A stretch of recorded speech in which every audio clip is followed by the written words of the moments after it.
Governor Gregoire, my good friend out in Washington.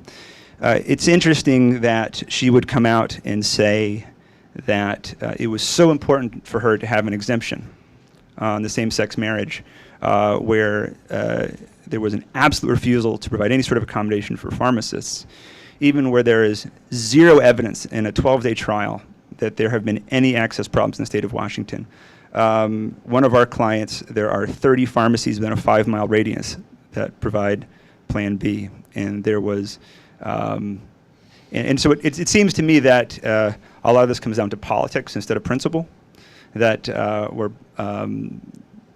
there isn't a commitment to religious liberty, but it's sort of, you know, I've got Planned Parenthood on one side, and I've got Catholic hospitals on the other side, and how can we play this out?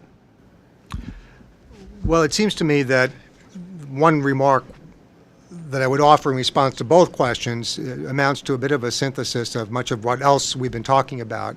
And I think Robin expressed it, you know, quite nicely about the nature of the problem confronting us, and it's working itself through these two questions, Mr. Prakash and Eric's question, which is that heretofore, let's say for a long time, until about 10 or 15 years ago, the classic freedom of religion problem was an individual or sometimes a community, but working within a religious framework or religious vision or by felt religious necessity, was confronting some kind of collective or undifferentiated secular requirement. So the classic case would be the believer, the Jehovah's Witness or the Christian Scientist, over against public health, public morality, public safety, the collective good in some sense. I mean, Dworkin is perhaps the best example of someone who thematizes this as really the classic problem of freedom of religion.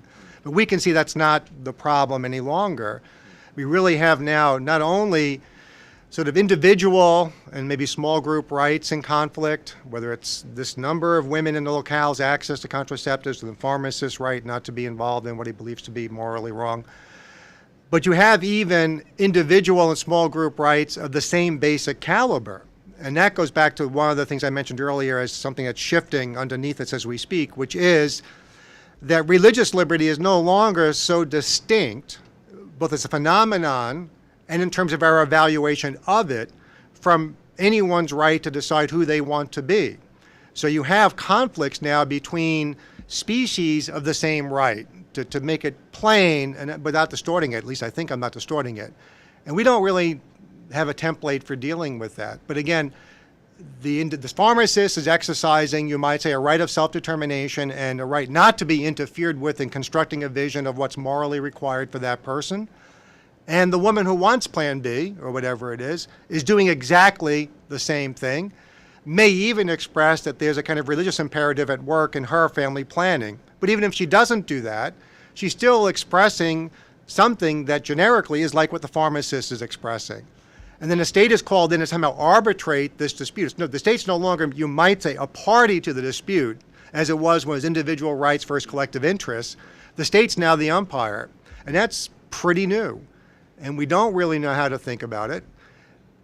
Save this, I myself don't see how that set of problems, which I think is becoming prototypical, can be resolved without stepping back into the cauldron and making some hard moral evaluations of religion and even of abortion or contraception that we don't want to make.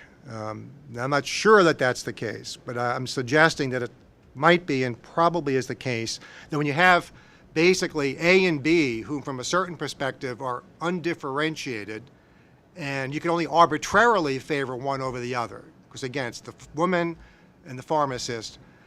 The only way to avoid sort of blindly choosing sides, if you're the state umpire, is to make some hard moral evaluations about what's more important, what's not as important, and maybe to some extent access, well, what are other avenues for this person and that person, and we don't like to do that.